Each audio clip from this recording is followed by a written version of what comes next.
Hello viewers, good evening students. You all are most welcome to my new class syllabus guidance. Today's here is a new topic, extraction of iron from hematite ore. Let's start our class. Haematite से लोहे का निष्कर्षण। निष्कर्षण का मतलब होता है निकालना। किसको निकालेंगे? लोहे को निकालेंगे। किससे निकालेंगे? हेमेटाइट से। हेमेटाइट क्या है? एक अयस्क है। अब सवाल होता है अयस्क क्या है?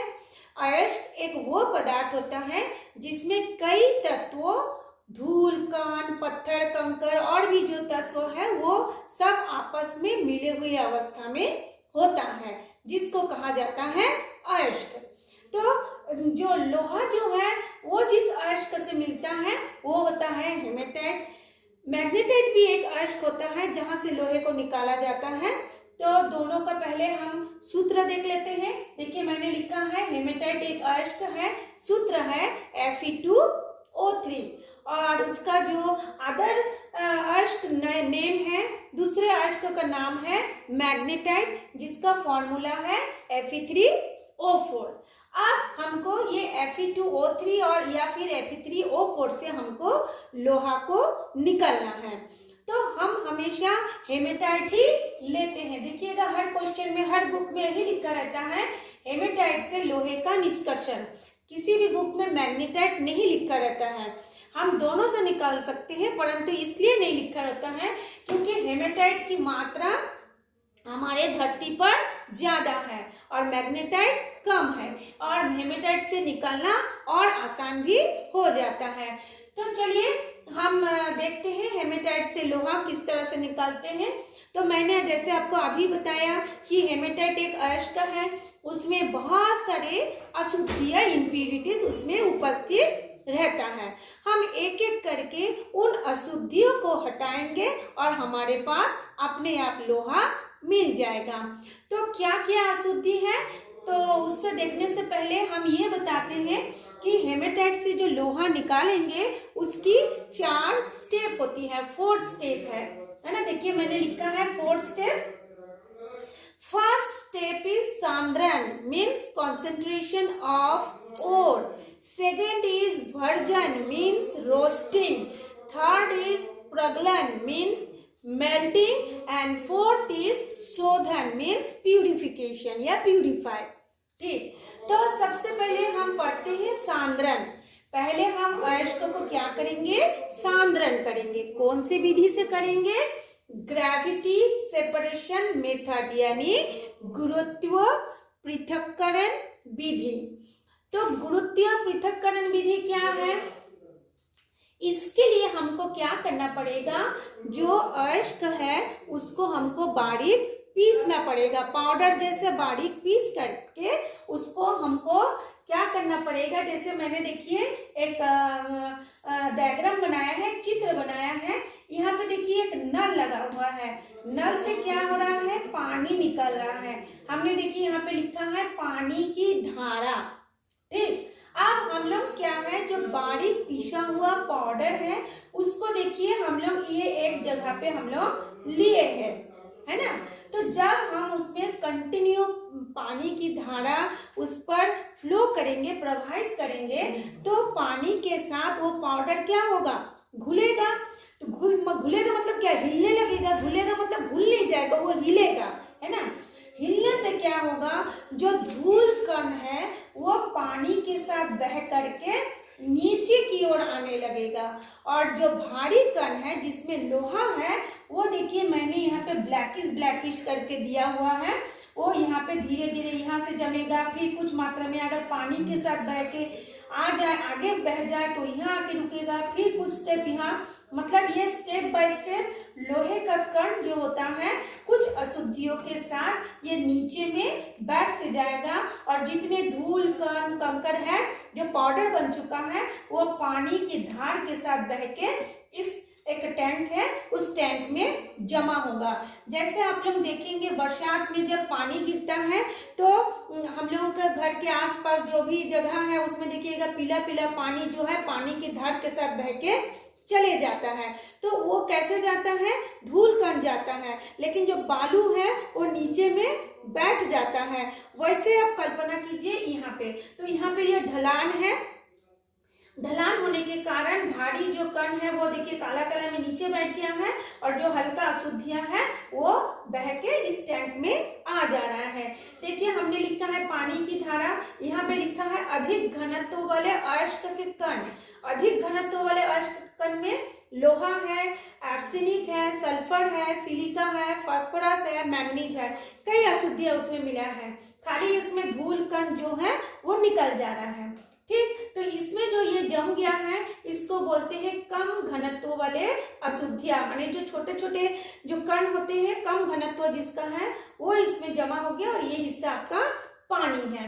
तो इसको बोलते हैं ग्रेविटी सेपरेशन मेथड। मीन्स क्या होता है, ग्रेविटी मतलब क्या है, गुरुत्वाकर्षण। जैसे पृथ्वी हर चीज को अपनी ओर खींचता है, उसी तरह से इस विधि से धूल कण या कम घनत्व वाले जो अशुद्धियां हैं उसको ये नीचे की ओर खींच रहा है। तो ये समझ में आ गया। तो इस विधि में हमारा सबसे पहले सांद्रण की जो प्रक्रिया है उसमें धूल कण अलग हो गया। उसके बाद फिर भी हमारे इसमें क्या अशुद्धियां है, आर्सेनिक है, सल्फर है, सिलिका है, फास्फोरस है और मैग्नीज है। मैंने हर एक चीज का इसका क्या बोलते हैं संकेत लिख दिए हैं, है ना। तो देखिए अब हमको क्या करना पड़ेगा, ये जो हम लोहा निकालेंगे उसमें कोई घबराने की आपको जरूरत नहीं है। हम स्टेप बाय स्टेप लोहे में जो अयस्क में से अशुद्धियों को हटाते जाएंगे और हमको लोहा मिलते रहेगा। इसमें कोई इतना घबराने की जरूरत नहीं कि कैसे हो रहा है, कैसे याद रखेंगे, ऐसे कुछ नहीं। अब स्टेप बाय स्टेप मैं आपको समझा रही हूँ, आप ध्यान से सुनिए। पहले हमने उसका सांद्रण कर लिया, सांद्रण के बाद हम नेक्स्ट स्टेप में जाएंगे भर्जन। सांद्रण के बाद हम किस में जाएंगे, हम जाएंगे भर्जन में। भर्जन का मतलब होता है रोस्ट करना, भूनना। जैसे हम लोग आग जला करके भूनते हैं ना, कोई सामान को मक्का भूनते हैं, कोई भी चीज भून के खाते हैं, मूंगफली भूनते हैं, आलू भूनते हैं, तो वो भी होता है भर्जन।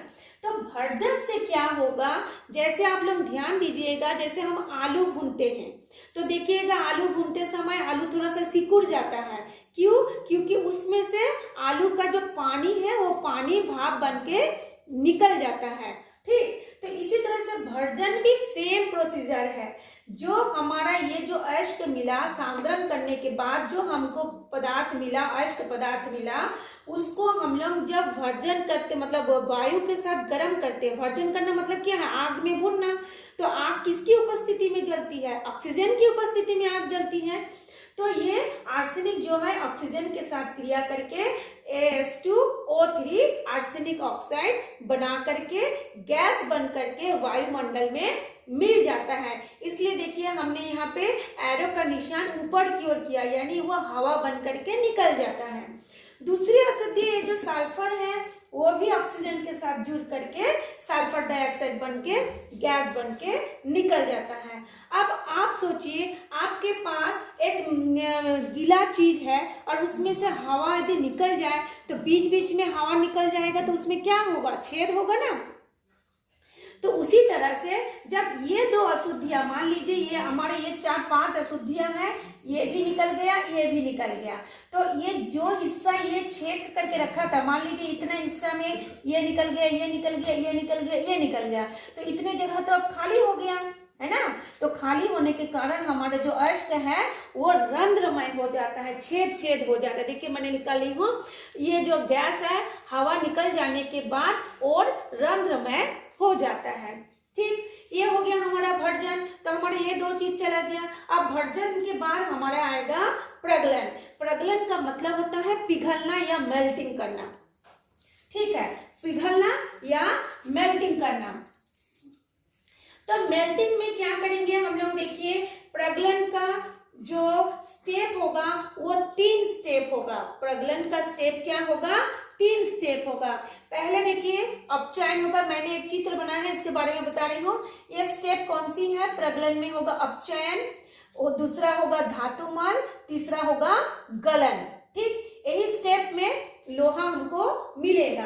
तो प्रगलन में जो अपचयन होता है, इसमें देखिए प्रगलन को बताने से पहले मैं ये जो है इसको बता रही हूँ। ये एक भट्टी है, फर्नेस है, जिसको कहा जाता है बत्या भट्टी। देखिए मैंने लिख दी हूँ, बत्या भट्टी होता है ना। तो बत्या भट्टी में देखिए ये जो इस्पात का बना होता है और इसके अंदर ये जो मतलब जो बना है, बाउंड्री देख रहे हैं, वो इस्पात का बना होता है, ठीक है। और उसके जो ये जो दीवार है, ये दीवार ईंटों से घिरा रहता है। कौन सा ईंट? ऐसा ईंट जो कि अधिक ताप को सहन कर सके, उसको बोलते हैं अग्निसह ईंट। और इसमें देखिए एक ऐसे किपनुमा फानेल नुमा स्ट्रक्चर बना हुआ है, यानी इसी के माध्यम से हम लोग जो हमारे भर्जन के बाद ये जो अयस्क हमको मिला, उस अयस्क को हम लोग बताते हैं। तो भर्जन के बाद हमको जो भी अयस्क मिला उसको इसको हम क्या बोलेंगे, क्या डालेंगे? हम इस किट में से भर्जित अयस्क को डालेंगे, चूना पत्थर डालेंगे और कोक डालेंगे। ये तीनों चीज को हम ऊपर से इस भट्टी में डालेंगे, ठीक है। और भट्टी का तापमान कितना रहेगा? पहले रहेगा 400 से 900, 900 से 1200, 1200 से 1600, फिर नीचे हो जाएगा आपका 1800, ठीक है। तो ये देखिए हम जब भर्जित अयस्क, चूना पत्थर और कोक को डालते हैं, ये धीरे धीरे, भर्जित अयस्क मतलब कौन सा है? यही जो आपका जो Fe2O3 है ना, वही वाला भर्जित अयस्क है। तो डालेंगे तो एक एक चीज के साथ वो कैसे कैसे क्रिया होगा, वो 3 स्टेप में होगा। पहले होगा अपचयन, फिर धातुमल, फिर प्रगलन। तो अपचयन क्या है हम लोग पहले देखते हैं। अपचयन में ये जो हमने कोक डाला था, कोक मीन्स क्या है? कोयला। कोयला का सूत्र क्या है, मतलब संकेत क्या है? C, यह मीन्स कार्बन। तो ये देखिए कार्बन के साथ O2 जुड़ा, क्या बना? CO बना, कार्बन मोनोऑक्साइड बना। ये कार्बन मोनोऑक्साइड, ये जो हमारा Fe2O3 है, अयस्क है, उसके साथ ये कार्बन मोनोऑक्साइड क्रिया करता है। करने के बाद ये Fe2O3 को FeO में बदल देता है, यानी इसमें से जो अयस्क था उसमें से ऑक्सीजन की मात्रा घट गया और ये जो C है वो O2 के साथ मिल करके निकल जाता है। फिर दूसरा जो ये देखिए 2 CO था और दूसरा जो CO है वो फिर इस FeO के साथ क्रिया करके उसको Fe में अपचयित कर देता है, मतलब ऑक्सीजन को निकाल देता है, Fe में अपचयित कर देता है और ये कार्बन डाइऑक्साइड गैस बन करके निकल जाता है। देखिए मैं फिर से रिपीट कर रही हूँ, ये जो कोक है, कोक जो होता है, जैसे हम यहाँ पे ऑक्सीजन की उपस्थिति में कोक क्रिया करता है, कार्बन मोनोऑक्साइड बना है। देखिए 2 कार्बन मोनोऑक्साइड बनाया, उनमें से एक हिस्सा जो है Fe2O3 के साथ क्रिया करके FeO बनाया और CO2 बनाया। दूसरा हिस्सा क्या करते हैं, इस FeO से क्रिया करके Fe में अपचयित कर दिया और कार्बन डाइऑक्साइड बना दिया। इसमें से जो लोहा हमको मिलता है वो स्पॉन्ज जैसा होता है, स्पॉन्जी, इसको कहा जाता है स्पॉन्जी आयरन। फिर उसका नेक्स्ट स्टेप क्या होता है? हाँ देखिए एक चीज में आप ड्राइंग में देखिए, यहाँ पे हमने दिखाया है व्यर्थ गैस। जब ये तीनों आपस में क्रिया करते हैं तो यहाँ से हमारा गैसें निकलती है, जैसे ये कार्बन डाइऑक्साइड गैस है ना, गरम गरम हवा निकलता है। तो इस हवा को हम दोबारा यहाँ से घुसा देते हैं, एंटर करते। देखिए एरो का निशान इधर दिया है, मतलब हवा को हम लोग दोबारा यहाँ से घुसाते हैं। क्यों घुसाते हैं?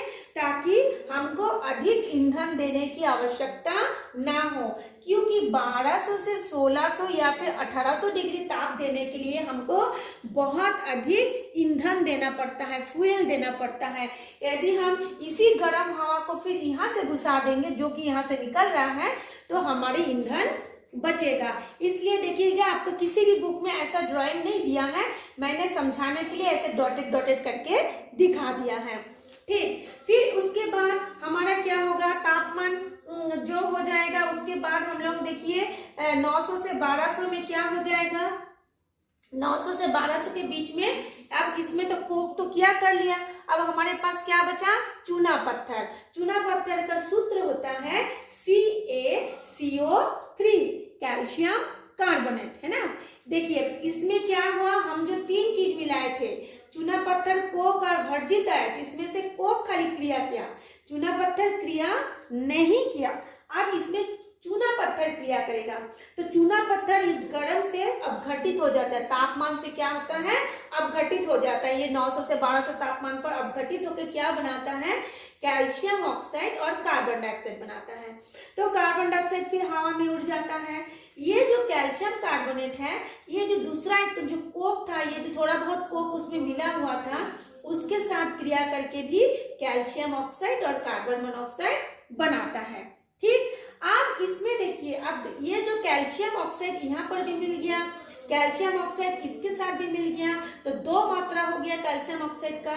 ये कैल्शियम ऑक्साइड यहाँ पे जो ये अशुद्धियां है SiO2, उसके साथ ये क्रिया किया।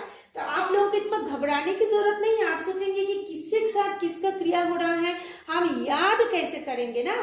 तो आप इस अशुद्धियों को ध्यान में रखिएगा, ये इसमें क्या किया अशुद्धियां है, और स्टेप बाय स्टेप इस अशुद्धियों को निकालते जाइएगा। पहले ये निकल गया, फिर ये निकल गया, अब ये निकल जाएगा, बाद में ये निकलेगा। तो जब ये कैल्शियम ऑक्साइड SiO2 से क्रिया करता है तो कैल्शियम सिलिकेट बनाता है, जिसे मैंने लिखा है स्लैग, मीन्स धातुमल बनाता है। ठीक है, फिर जब ये धातुमल बनाता है और जब यहाँ से हम लोग ये तापमान भेजते हैं तो इसका तापमान हो जाता है 1800 डिग्री सेंटीग्रेड या सेल्सियस, कुछ भी बोलिए, है ना। तो उतने ताप पर ये जो धातुमल है और ये जो लोहा है, ये जो हमारा Fe निकला और ये जो धातुमल निकला, दोनों ही पिघल जाता है, एकदम मेल्ट हो जाता है।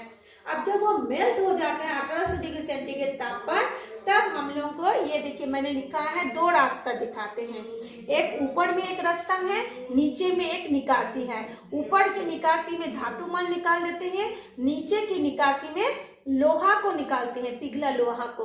अब आप बोलेंगे क्यों, आप यहाँ से लोहा भी तो निकाल सकते हैं, धातुमल को नीचे से निकाल सकते हैं। नहीं, क्योंकि धातुमल लोहे की अपेक्षा हल्का होने के कारण वो ऊपर तैरता है और लोहा जो है नीचे तली में नीचे तैरता है। तो ऊपर की हिस्सा से हमने धातुमल यानी जो स्लैग था उसको निकाल दिए, और मतलब जो गंदगी था या अशुद्धियां था उसको निकाल दिए, और नीचे से हम लोग लोहा को निकाल दिए, पिघला लोहा।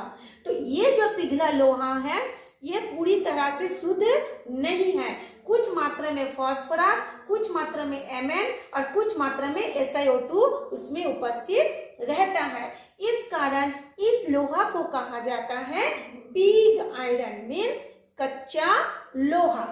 तो ये जो आपका प्रगलन था, उस प्रगलन में आपको ये 3 स्टेप हो गया। पहले में हो गया अपचयन, दूसरे में हो गया धातुमल और तीसरे में हो गया आपका गलन।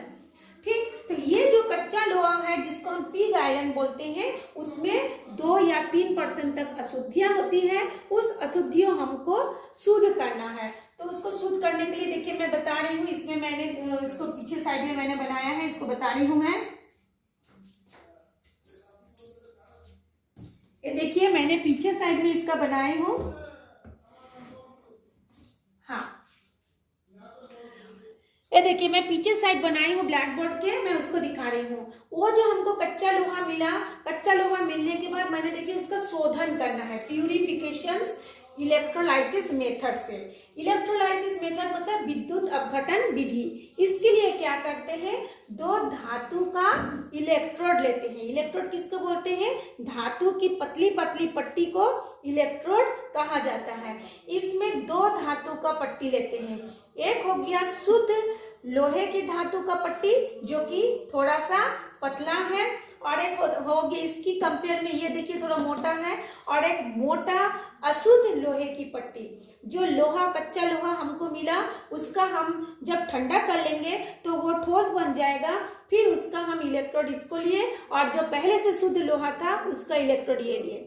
अब इन दोनों को हम लोग क्या करेंगे, फेरस सल्फेट के विलयन में डुबो देंगे और दोनों को फिर जोड़ देंगे एक बैटरी से।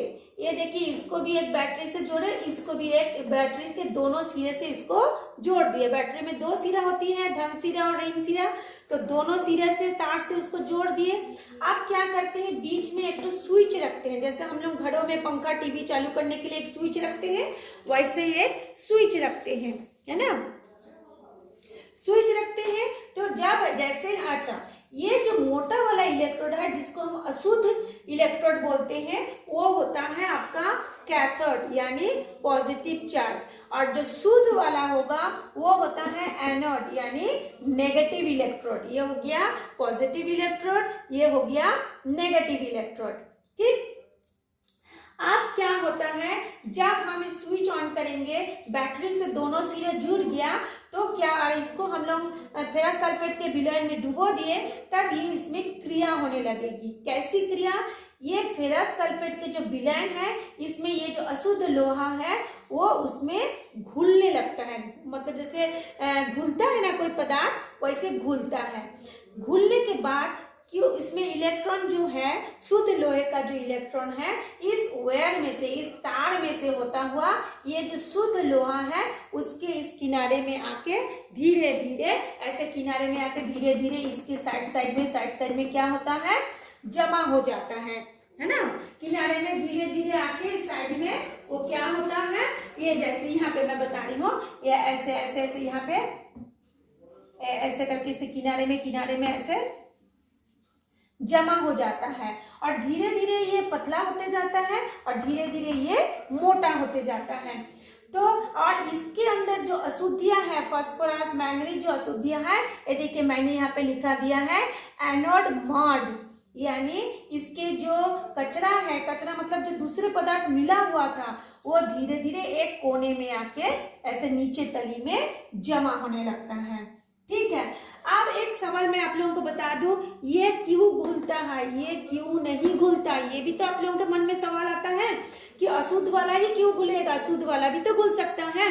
देखिए, कोई पदार्थ तब बहुत जल्दी घुल जाता है जब वो विपरीत आवेश वाले आयनों से जुड़ा हो। विपरीत आवेश वाले मतलब जैसे मान लीजिए कॉपर सल्फेट, तो कॉपर जो होता है पॉजिटिव आयन, सल्फेट जो होता है नेगेटिव आयन, या फिर हम फेरस सल्फेट, फेरस जो होता है पॉजिटिव आयन, सल्फेट जो होता है नेगेटिव आयन। जब मतलब ये जो कच्चा लोहा है उसमें विपरीत आवेश होने के कारण वो ये जो विलयन है वो भी दो प्रकार का आवेश है, क्योंकि फेरस सल्फेट में फेरस आयन और सल्फेट आयन दो प्रकार का आवेश है। तो ये घुल करके जो सल्फेट होता है क्या नेगेटिव आयन है, तो इसका जो धनात्मक आयन है वो ऋणात्मक आयन से जुड़ता है, और जो ऋणात्मक आयन है वो धनात्मक आयन से जुड़ता है। तो जो इलेक्ट्रोड होता है वो ऋणात्मक है ना, तो वो यहाँ से होता हुआ इस पर जमा हो जाता है, और जो कचरा है इस पर जमा हो जाता है। तो इसको बोलते हैं आपको कास्ट आयरन या फिर रूट आयरन, यानी शुद्ध लोहा। कास्ट आयरन को शुद्ध लोहा कहा जाता है। और आपको पता होगा शुद्ध लोहा सफेद रंग का होता है, एकदम सफेद, और वो थोड़ा सा नरम भी होता है। तो इस तरह से हम लोग आज पूरा वीडियो को पढ़े कि किस तरह से हम हेमेटाइट से लोहे का निष्कर्षण कर सकते हैं। आशा करती हूँ आपको समझ में आ गया होगा, और अगर समझ में आ गया है तो आप लाइक जरूर कर दीजिए, कमेंट्स भी कर सकते हैं। अगर आपको ठीक लगा या समझ में आ गया है तो कमेंट्स कीजिए, और अपने जो फ्रेंड है उनको भी भेजिए, क्योंकि लॉकडाउन में वो उनको भी पढ़ाई में दिक्कतें हो रही है, स्कूल खुल नहीं रहा है, तो उनको भी आप हेल्प कर सकते हैं। इस तरह से एक दूसरे का मदद करके पढ़ सकते हैं। और जो फर्स्ट टाइम मेरी इस पढ़ाई को देख रहे हैं, चैनल को देख रहे हैं, वो इसको सब्सक्राइब कर ले, ताकि मेरे द्वारा बनाया हुआ ऐसे ही वीडियो उनको और भी मिलते जाए। Thanks for watching me.